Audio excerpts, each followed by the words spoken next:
Former U.S. President Donald Trump warned Israelis in an interview published Monday that they were losing support for the war in Gaza, reiterating his call to finish it up.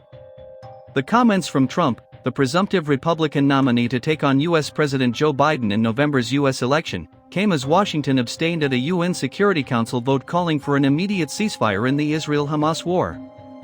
"You have to finish up your war. To finish it up. You gotta get it done," Trump told the Israel Hayom newspaper in an interview the freesheet said had been recorded over the weekend.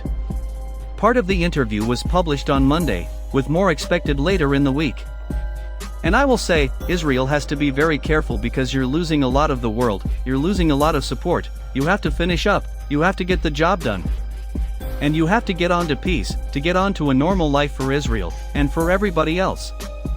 War erupted in Gaza after thousands of Hamas-led terrorists burst across the border into Israel on October 7 by land, air, and sea, killing some 1,200 people and seizing 253 hostages, mostly civilians. Trump told Israel Hayom he would have responded to Hamas's attack very much the same way Israel did, but expressed concern about the optics of a war in which Israeli strikes have left much of Gaza in ruins.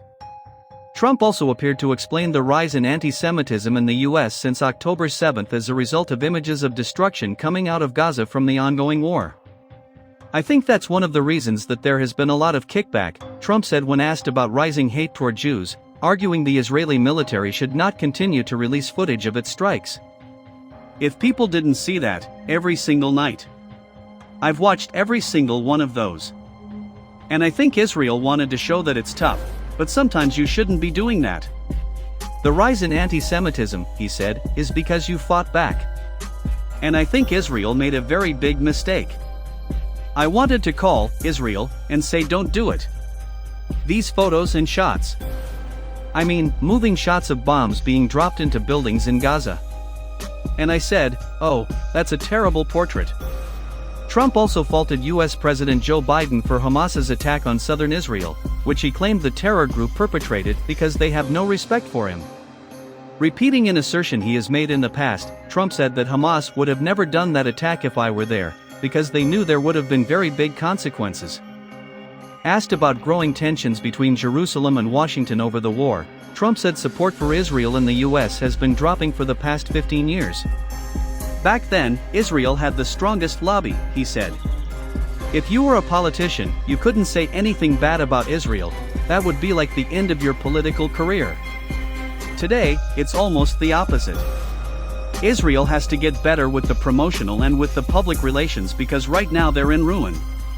They're being hurt very badly," Trump said. He said there are a lot of American Jews who actually fight Israel. He cited the New York Times as an example, as it is published by the Jewish Oak Sulzberger family. "I'm not Jewish. And yet Israel for me is very important," Trump said. The former president has lashed out at Democratic politicians including Senate Majority Leader Chuck Schumer for criticizing Israeli Prime Minister Benjamin Netanyahu. "I think it's a terrible thing to do," Trump said of recent remarks by Schumer calling for early elections in Israel.